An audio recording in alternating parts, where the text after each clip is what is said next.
Welcome to Tales by Felix, where every story unlocks a new world. Remember to subscribe, like and share. Let's begin. The air was thick with the scent of fresh paint and roasted chestnuts as Elara navigated the bustling art fair in the heart of Willow Creek's town square. Her worn sneakers crunched against the gravel path, her librarian's salary barely covering the rent, let alone indulgences like art. Yet, she came every year, drawn to the colors, the passion, the dreams woven into each canvas. At 29, Elara's life was a quiet one, shelving books, sipping tea in her cramped apartment, and dreaming of a world where she could make a difference. Today, though, something felt different, like the universe was whispering change. She paused at a small booth tucked between a pottery stall and a vendor selling overpriced lemonade. The paintings were raw, vibrant, swirls of blues and golds depicting starry skies and forgotten cities. Behind the easel stood Liam, a lanky artist with tousled brown hair and eyes that sparkled with a mix of mischief and hope. His paint-splattered jeans and easy smile made Elara's heart skip, though she'd never admit it. "See something you like?" Liam's voice was warm, teasing, as he caught her staring at a canvas of a woman dancing under a moonlit sky. Elara blushed, tucking a strand of auburn hair behind her ear. "It's alive. Like it's moving. How do you do that?" Liam grinned, leaning closer. "It's not about the paint. It's about the story. That one's about freedom, breaking free from whatever holds you back." "What's your story?" Her story? Elara hesitated. She wasn't used to being asked. "I'm just a librarian," she said, then added, almost shyly, "but I want to help people. Maybe start a community program one day, for kids who don't have much." Liam's eyes lit up. "That's not just anything. That's a dream worth painting." They talked for hours, the fair fading around them. Liam shared his own dream, to create art that inspired, to leave a mark beyond the canvas. They laughed over their shared love of cheesy sci-fi novels and confessed their fears of being stuck in their small, struggling lives. As the sun dipped low, Liam handed her a sketch, a quick, playful doodle of a librarian holding a glowing book. "For you," he said, winking. "A reminder that your story's just beginning." Elara clutched the sketch, her heart racing. For the first time in years, she felt seen. Over the next few weeks, Elara and Liam became inseparable. They met at the library after her shifts, where Liam would sprawl across a reading table, sketching while she sorted books. Their conversations were a dance of ideas, dreams, and vulnerabilities. One rainy evening, as thunder rumbled outside, they sat cross-legged on the library floor, sharing a thermos of coffee Elara had smuggled in. "Do you ever wonder what you'd do if money wasn't a problem?"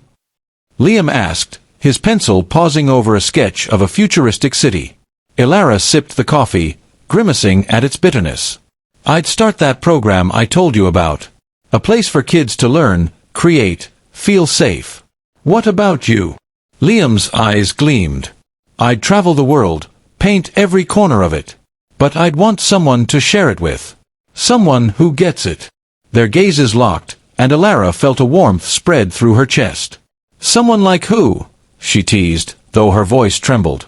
"Someone like you," Liam said softly, his hand brushing hers. Their first kiss was tentative, electric, under the library's flickering lights.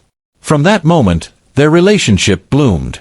They spent evenings cooking cheap pasta in Liam's tiny studio, laughing as sauce splattered their clothes. They shared dreams of a future where they'd build something meaningful together.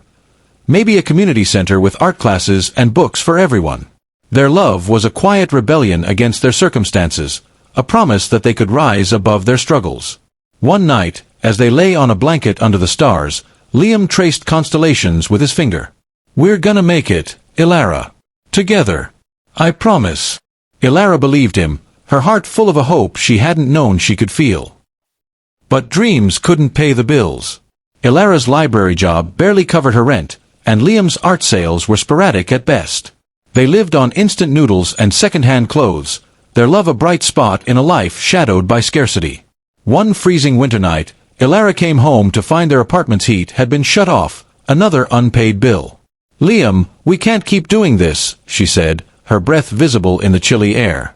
She sat on their threadbare couch, clutching a mug of lukewarm tea. "We're drowning." Liam paced, his hands tugging at his hair. I know. I've got a gallery showing next week. If I sell even one piece, we're good for a month." Elara wanted to believe him, but doubt gnawed at her. "And if you don't? We're already behind on rent. I'm working overtime, but it's not enough." Liam knelt before her, taking her hands. "I'm trying, Elara. I swear. I just need one break. One chance." His sincerity softened her, but the weight of their reality pressed harder. They skipped dinners to save money, patched their shoes with duct tape, and ignored the ache of hunger. Yet, their love held them together. They'd dance in their cramped kitchen to a crackling radio, laughing through the fear, promising each other a better tomorrow. One evening, after a particularly grueling day, Elara found Liam staring at a blank canvas, his shoulders slumped. "What if I'm not good enough?" he whispered. She wrapped her arms around him. "You are. And we're enough for each other. That's what matters." But in the quiet of her heart, Elara wondered how long love could withstand the relentless grind of poverty. Elara's mother, Clara, was a woman of sharp edges and sharper words. A retired nurse, she'd raised Elara alone after her father left, instilling a fierce pragmatism in her daughter. When Elara invited her to meet Liam, Clara arrived at their apartment with a skeptical frown, her eyes scanning the peeling paint and mismatched furniture. Dinner was a tense affair, burnt lasagna and cheap wine. Liam tried to charm Clara with stories of his art, but her responses were clipped. "So, Liam," Clara said, setting down her fork, "you're an artist. That's nice. But how do you plan to support my daughter? Dreams don't pay bills." Elara's face flushed. "Mom, please." Liam forced a smile. "I get it, Mrs. Thompson. I'm working hard. I've got a showing coming up, and if it flops?" Clara interrupted. "Elara's killing herself at that library, and you're painting pictures that might never sell. She deserves stability." "Mom, stop." Elara snapped. "Liam's trying. We're trying." Clara softened slightly but pressed on. "I just want you to be safe, Elara. Love is wonderful, but it doesn't keep the lights on. You need someone who can provide." Later, after Clara left, Elara found Liam on the fire escape, staring at the city lights. "She's not wrong," he said quietly. "I want to give you everything, but I'm failing." Elara sat beside him, her hand on his. "You're not failing. We're in this together. I don't need a mansion. I just need you." Liam pulled her close, but his silence carried a weight Elara couldn't quite name. Clara's words lingered, planting seeds of doubt that neither could fully shake. One crisp autumn morning, Liam burst into the library, his face alight with a reckless grin. "Elara, I did something crazy." He held up a lottery ticket, its edges crumpled from his grip. "I spent our last $10 on this. Call it a gut feeling." Elara's stomach dropped. $10? "Liam, that was for groceries." I know, he said, grabbing her hands. "But I was at the gas station, and something told me to buy it. What if this is our shot?" Elara wanted to be angry, but his excitement was infectious. "You're impossible," she said, laughing despite herself. "If we starve, I'm blaming you." That night, they sat on their couch, watching the lottery draw on their ancient TV. Elara teased Liam, mimicking his gut feeling with exaggerated dramatics. But as the numbers flashed on the screen, 7, 14, 23, 28, 41, 56, her laughter died. Liam's ticket, clutched in his trembling hand, matched every single one. "No way," Elara whispered, her heart pounding. "No way." Liam's eyes were wide, his voice a hoarse whisper. "Elara, we won." The room spun. $50 million. The number was incomprehensible. They screamed, laughed, cried, collapsing into each other's arms. "We're free," Liam kept saying, his voice breaking. "No more scraping by. We can do everything we dreamed of." They stayed up all night, planning. Elara spoke of her community program, now within reach. Liam dreamed of a studio, travel, art that could change the world. "We're unstoppable now," he said, kissing her fiercely. "You and me, forever." But as dawn broke, a flicker of unease stirred in Elara's heart. Liam's eyes held a new intensity, a hunger she didn't recognize. She pushed it aside, clinging to their shared dreams, unaware that this ticket would soon unravel everything they'd built. The lottery office was a sterile, fluorescent-lit room that felt oddly disconnected from the life-altering moment unfolding within it. Elara and Liam sat across from a bespectacled official, their hands clasped tightly, as he slid a check across the desk. $50 million, minus taxes, a number so vast it seemed to shimmer in the air. Elara's heart raced, her mind spinning with possibilities. Her community program, a real home, a future free from the suffocating weight of poverty. "We did it," Liam whispered, his voice thick with awe as they left the office, the check tucked safely in his jacket. Outside, the city buzzed with its usual chaos, but for Elara, everything felt new, electric. They stopped at a diner, the same one where they'd once shared a single plate of fries to save money. Now, Liam ordered champagne, grinning like a kid. "To us," he toasted, clinking his glass against hers. "To every dream we're gonna make real." Elara smiled, but her mind wandered to practicalities. "We need to be smart, Liam. The community center. Let's start there. And maybe a financial advisor." Liam laughed, waving her off. "Relax, Elara. We're rich. Let's live a little first." His eyes sparkled with a fervor she hadn't seen before, a hunger that made her stomach twist. That night, they checked into a luxury hotel, a temporary indulgence, Liam insisted. The suite was a world of marble and silk, alien to their thrift store lives. As Elara sank into the plush bed, Liam paced, scrolling through his phone. "Look at this," he said, showing her a listing for a sleek sports car. "We could drive this tomorrow." Elara frowned, her thriftiness clashing with his enthusiasm. "Maybe we should save for the big stuff first." Liam's smile faltered, but he nodded. "You're right. Always keeping me grounded." He kissed her forehead, but his gaze lingered on the phone, a flicker of restlessness in his eyes.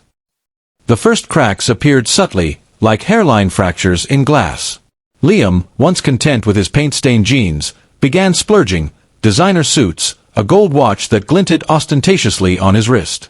Elara watched, uneasy, as their modest apartment filled with boxes of gadgets and clothes they didn't need. She tried to focus on her plans, sketching out a blueprint for her community center, but Liam's enthusiasm for her dream seemed to wane. One evening, she found him on their balcony, sipping whiskey from a crystal glass. "We're invited to a gala tomorrow," he announced, not looking up from his phone.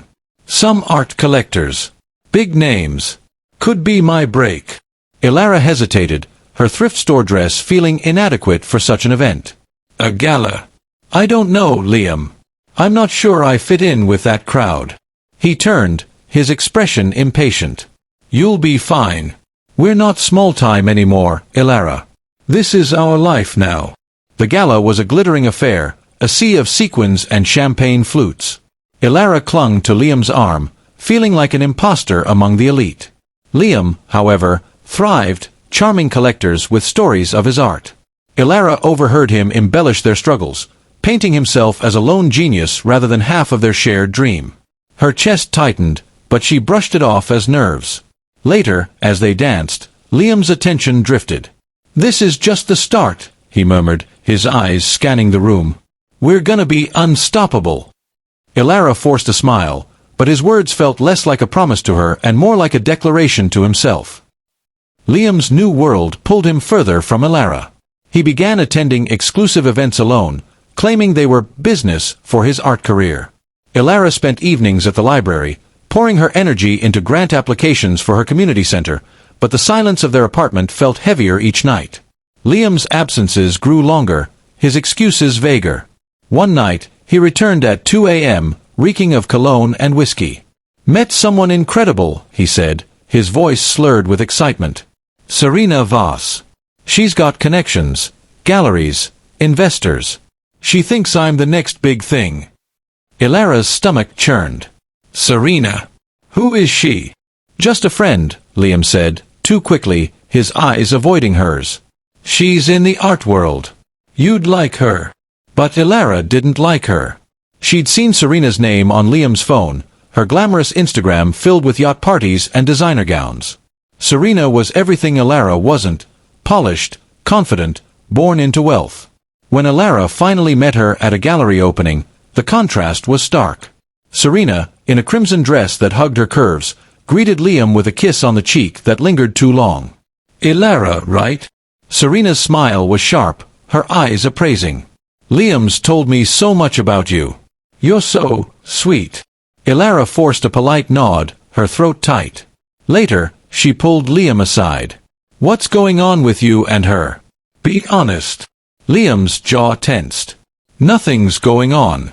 She's helping my career. Why can't you trust me?" "I do trust you," Elara said, her voice breaking. "But you're changing, Liam. I barely recognize you." He sighed, pulling her close. "I'm still me. I'm just figuring this out. For us." But his embrace felt hollow, and Elara's heart whispered warnings she wasn't ready to hear. Elara tried to hold on to their love, but doubt grew like weeds. Liam's late nights became routine, his phone buzzing with messages he'd angle away from her. One evening, she found a receipt in his jacket, dinner for two at a restaurant she'd never been to, the total more than their monthly rent once was. When she confronted him, his defensiveness was a blade. "It was a business dinner," he snapped, tossing the receipt aside. "Why are you snooping?" "I'm not snooping," Elara said, her voice trembling. "I'm worried. You're never here, Liam. You're slipping away." He softened, but only slightly. "I'm building something for us. You wanted the community center, right? This is how we get there." Elara wanted to believe him, but the words felt rehearsed. She threw herself into her work, hoping it would anchor her. At the library, she started a free reading program for kids, a small step toward her dream. The children's laughter filled the void Liam left, but it couldn't erase the growing distance. One night, she woke to find Liam gone, his side of the bed cold. A text glowed on his phone, left carelessly on the nightstand. "Can't wait to see you again. Last night was magic." Elara's heart plummeted. She sat in the dark, the message burning into her mind, until Liam stumbled in at dawn. "Where were you?" she demanded, her voice steady despite the storm inside. "Working," he said, avoiding her gaze. "Lost track of time." Elara held up his phone. "Who's this?" Liam's face paled, but he recovered quickly. "Serena. She's just a friend, Elara. Stop this." But the lie hung heavy between them, and Elara knew the truth was slipping out of reach. The betrayal came into sharp focus at a charity auction Liam insisted they attend. Elara, in a borrowed dress, felt out of place among the glitz, but Liam shone, basking in the attention of his new crowd. Serena was there, her arm linked with Liam's as they laughed with a group of investors. Elara watched, her chest tightening, as Serena's hand lingered on Liam's shoulder, her smile too intimate. During a quiet moment, Elara pulled Liam aside. "What's going on, Liam? Really? I can't keep pretending everything's fine." His eyes flashed with irritation. "You're embarrassing me, Elara. This is my world now. You could try fitting in." The words cut deep, but worse was to come. Later, she overheard Serena's voice in a secluded corner, low and teasing. "You don't need her, Liam. She's holding you back. Come with me to Paris next week. Just us." Elara's breath caught. She stepped forward, her voice shaking. "Is that true, Liam? Are you choosing her?" Liam's face hardened, no trace of the man who'd sketched her under starlight.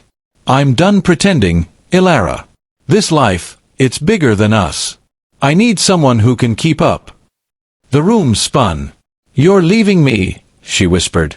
He didn't answer, but his silence was deafening. Days later, he confirmed it, flaunting Serena at a gallery event, introducing her as his partner, while Elara stood frozen, humiliated. The final blow came when he handed her divorce papers, his signature cold and final. "I'm sorry," he said, but his eyes were empty. "You'll be fine." Elara clutched the papers, her world shattered, but a spark of resilience flickered within her. She wouldn't break, not yet. Elara stood in the doorway of their apartment, clutching the divorce papers, the ink of Liam's signature a cold, final slash across her heart. The apartment, once a haven of shared dreams, felt like a tomb, empty, echoing with memories of laughter and late-night promises. Liam had already moved out, leaving behind a half-empty closet and a note, "I'll make sure you're taken care of." The words were hollow, a patronizing gesture from a man who'd traded their love for a glittering illusion. She sank to the floor, the papers crumpling in her hands. Tears came, hot and relentless, but so did a flicker of rage. How dare he? After years of scraping by together, of believing in each other, he'd discarded her like an old sketch. The betrayal stung, but it was his indifference that broke her. The way he'd looked through her at that gallery, Serena on his arm, as if Elara had never mattered. She called her mother, Clara, her voice breaking. "He's gone, Mom. He left me." Clara's sigh was heavy with "I told you so," but her tone softened. "Come home, Elara. You don't have to face this alone." But Elara couldn't go back. Not yet. She wandered the city, her feet carrying her to the library, her one constant. In the quiet stacks, surrounded by books, she found a sliver of peace. She sat at her desk, staring at the plans for her community center, now just a pile of papers like the divorce documents. "I'm not done," she whispered to herself, a vow in the silence. Not yet. That night, she cried herself to sleep, but in her dreams, she saw children reading, laughing, safe in a place she'd built. It was a spark, faint but stubborn, refusing to be extinguished. The days blurred into a haze of grief, but Elara wasn't alone. Marcus, her childhood friend, showed up at her door with takeout and a quiet steadiness that anchored her. Marcus, with his warm brown eyes and easy laugh, had always been there, through schoolyard bullies, her father's abandonment, and now this. He sat on her couch, listening as she poured out her pain. "He threw it all away," Elara said, her voice raw. "Everything we built. For her. For money." Marcus leaned forward, his voice gentle but firm. "He threw away the best thing he'll ever have, Elara. But you're still here. You're still you." She shook her head, tears welling. "I don't know who I am without him." "You're Elara," Marcus said, taking her hand. "The girl who read me stories when I was scared. The woman who's gonna change lives. Liam didn't define you. He was just lucky to be part of your story." His words were a lifeline. Over coffee at a corner cafe, Marcus helped her sort through the divorce settlement. Generous, thanks to Liam's guilt and a sharp lawyer Clara recommended. "This money," Marcus said, pointing to the figures, "it's your chance. That community center. You can make it real." Elara's eyes lit up, a flicker of her old fire returning.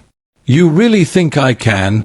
"I know you can," Marcus said, his smile unwavering. "And I'll be here, every step." With Marcus's support, Elara began to rebuild, piece by piece, finding strength in the ruins of her old life. Elara threw herself into the library, transforming her pain into purpose. The reading program she'd started for kids became her sanctuary. She spent hours with them, their wide-eyed wonder at stories a balm for her wounded heart. One afternoon, a girl named Mia, with pigtails and a shy smile, tugged at Elara's sleeve. "Miss Elara, are you a hero? You make books come alive." Elara laughed, the sound surprising her. "Not a hero, Mia. Just someone who loves stories." But Mia's words lingered, igniting a spark. Elara began researching, sketching plans for her community center with renewed vigor. She enrolled in online courses on nonprofit management, staying up late with coffee and notebooks, her mind buzzing with ideas. The settlement money sat in a bank account, untouched but ready, a tool for something greater. One evening, Marcus joined her at the library, bringing pizza and his laptop. "Okay, boss," he teased. "Show me this empire you're building." Elara spread out her plans, a community center with art classes, tutoring, a library for kids who'd never owned a book. "It's big," she admitted, her voice tinged with doubt. "Maybe too big." Marcus studied the sketches, his expression serious. "It's perfect. And it's you. Start small, but dream big. I'll help with the permits." His belief fueled her. Elara began meeting with local leaders, pitching her vision. Some dismissed her as naive, but others saw her passion. A retired teacher offered to volunteer, a local artist donated supplies. Slowly, her dream took shape, and with it, Elara rediscovered her strength, her voice, herself. Elara's vision became reality when she secured a small grant and used her settlement to buy a run-down community hall. With Marcus and a team of volunteers, she transformed it, painting walls, building bookshelves, creating a space where kids could dream. The Willow Creek Community Center opened on a sunny spring day, filled with laughter, music, and hope. Elara stood at the entrance, watching kids pour in, her heart swelling. At the opening, she gave a speech, her voice steady despite her nerves. "This place is for anyone who's ever felt invisible," she said, her eyes scanning the crowd. "It's proof that no matter how hard life gets, you can build something beautiful." The local paper covered the event, calling Elara a beacon of resilience. Donations trickled in, then poured. She expanded the center, adding art classes and a mentorship program. Her nights were spent planning, her days teaching kids to read or paint, each smile a reminder of why she kept going. One evening, Marcus found her in the center's tiny office, surrounded by grant applications. "You're unstoppable," he said, leaning against the doorframe. "This place, it's changing lives already." Elara smiled, exhaustion mingling with pride. "It's just the start. I want to reach more kids, more communities." "You will," Marcus said, his voice soft with admiration. "You're doing what Liam never could, making a real difference." The mention of Liam stung, but only faintly now. Elara was no longer the heartbroken woman he'd left. She was becoming someone new, someone powerful, driven by a purpose bigger than any betrayal. While Elara rose, Liam fell. The art world, fickle and cruel, turned on him when his paintings failed to sell at the prices he demanded. His lavish lifestyle, yachts, penthouses, Serena's endless parties, drained his fortune. Investors pulled back, unimpressed by his recycled ideas. Serena, sensing his decline, distanced herself, her affection as fleeting as the wealth she chased. One rainy night, Liam sat alone in a bar, nursing a cheap beer. His phone, once buzzing with invitations, was silent. He scrolled through news articles about Elara's community center, her face radiant in photos. "Local hero transforms lives," one headline read. Liam's chest tightened with a mix of pride and regret. He'd been so sure he'd chosen the better path. He called an old friend, desperate for a lifeline. "I messed up, man," he slurred. "I thought I could have it all. Now I've got nothing." His friend was blunt. "You had Elara. You threw that away for what? A gold digger and some shiny toys." Liam hung up, the truth a bitter pill. His investments tanked, a bad real estate deal, a scam startup. Creditors hounded him, and Serena vanished, leaving only a note, "You're not who I thought you were." The irony wasn't lost on him. He wandered past the community center one evening, peering through the window. Inside, Elara laughed with a group of kids, her warmth a stark contrast to his emptiness. He wanted to go in, to beg for forgiveness, but the weight of his choices held him back. Liam turned away, rain soaking his designer jacket, now frayed at the cuffs, a man haunted by the life he'd lost. Liam stood outside the Willow Creek Community Center, rain soaking his threadbare coat, his breath fogging in the chilly air. The neon sign glowed, casting a warm light on the street, a stark contrast to the cold hollow in his chest. Inside, Elara's laughter drifted through the window, mingling with the chatter of children. He'd lost everything, his fortune to bad deals, Serena to her next conquest, and his art to a world that no longer cared. But the deepest loss was Elara, the one truth he'd been too blind to see. He'd rehearsed his apology 100 times, but as he pushed open the door, his words dissolved. Elara stood at a table, helping a boy paint a mural, her auburn hair catching the light. She looked radiant, unshackled, a woman who'd built something real from the ashes he'd left behind. "Liam." Her voice was steady, but her eyes held a guarded edge. The room quieted, kids glancing curiously. He swallowed, his throat dry. "Elara, I messed up. I was wrong, about everything. I'm sorry." She set down the paintbrush, her gaze unwavering. "Sorry doesn't undo what you did, Liam. You chose to leave. You chose her." "I know," he said, his voice breaking. "I thought I wanted that life. But it was empty. You were the real thing, and I threw it away." Elara's expression softened, but not with forgiveness. Pity, perhaps. "I don't hate you, Liam. But I don't need you anymore. This," she gestured to the center, "this is my life now. You don't get to walk back into it." He nodded, tears mixing with the rain on his face. "I just needed you to know." As he turned to leave, a girl tugged at Elara's sleeve. "Miss Elara, is he sad?" Elara smiled, her focus shifting. "He's learning, Mia. We all do." Liam walked into the night, her words echoing. He'd come seeking absolution, but found only the truth. Elara had moved beyond him, and he was just a shadow in her story. Elara's community center became a beacon, its impact rippling beyond Willow Creek. News outlets ran features on the librarian who changed lives, and donations poured in from across the country. Elara expanded the center, adding a tech lab and a scholarship fund for underprivileged teens.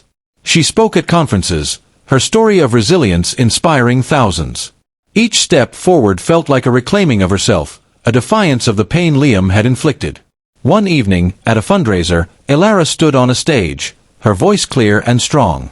"I used to think my story ended when my marriage did," she said, the crowd hanging on her words. "But it was just the beginning. This center, these kids, they're proof that broken hearts can build beautiful things."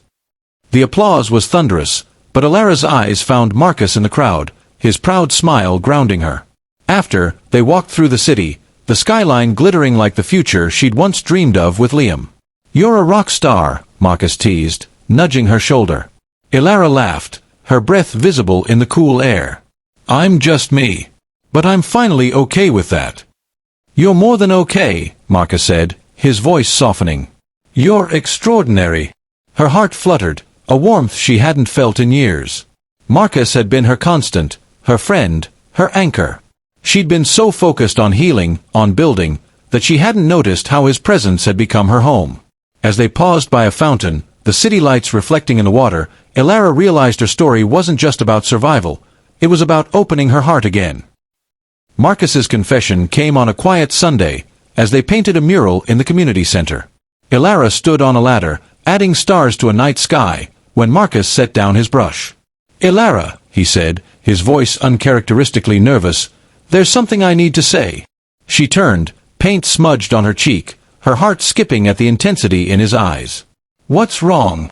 "Nothing's wrong," he said, stepping closer. "It's just, I've loved you for years. Not as a friend, but more. I didn't say it before because you needed time, but I can't keep it in anymore.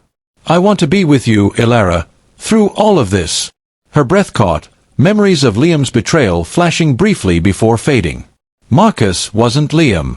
He was steady, kind, the man who'd seen her at her lowest and believed in her highest. She stepped down, her hand finding his. "I'm scared," she admitted. "But I feel it too. I have for a while." Their kiss was soft, certain, a promise of something new.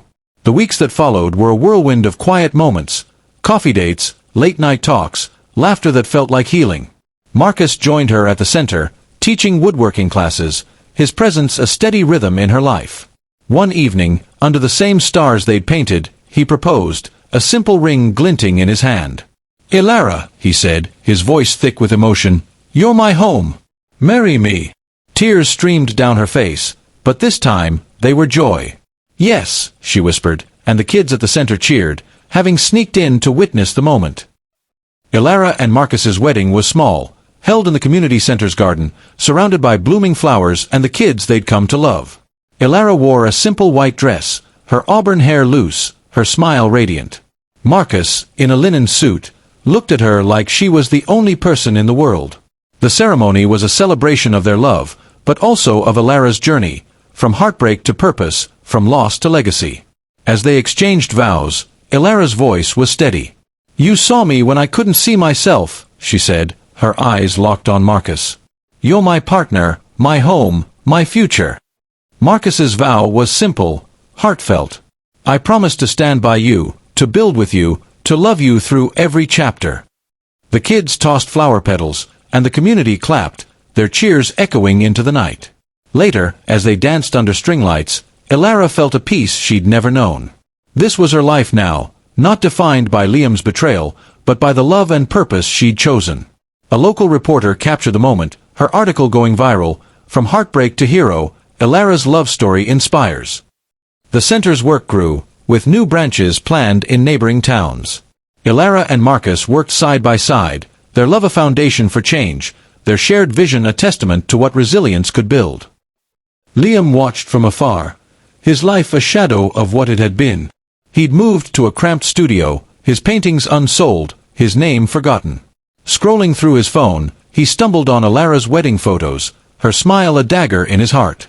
The article detailed her work, her love with Marcus, her impact. Local hero weds, continues to change lives, it read.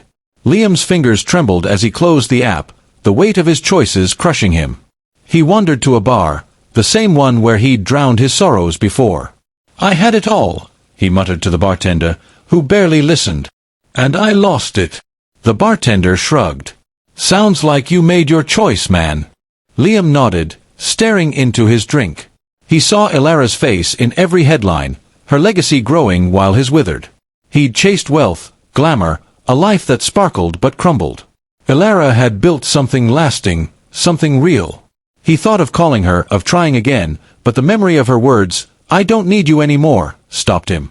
She was right. One night, he passed the community center, its lights warm, its walls alive with murals. A sign announced a new scholarship fund in Elara's name. Liam stood frozen, rain dripping down his face, regret a heavy chain around his heart. He'd lost the only thing that ever mattered, and no amount of money could buy it back. As he walked away, Elara's laughter echoed from within, a reminder of the life he'd squandered and the woman who'd risen above it all. The end.